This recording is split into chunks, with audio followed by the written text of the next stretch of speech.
When your text spills over onto the next page, don't resist the flow. Embrace it with a page break. It's the simple solution to keep your content organized and easy to read.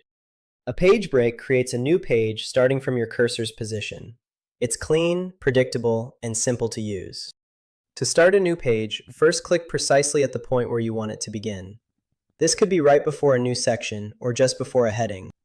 To insert a page break, hold down the Ctrl key and press Enter.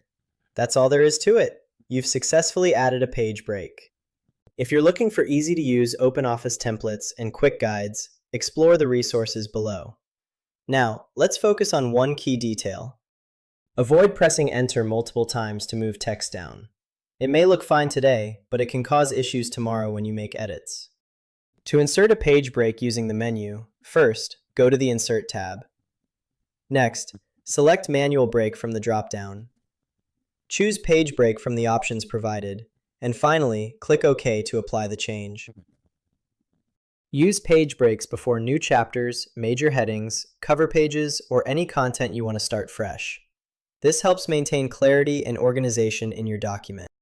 To create a new page in OpenOffice, simply click where you want the new page to begin. Then, press Ctrl and Enter together. And just like that, you're done.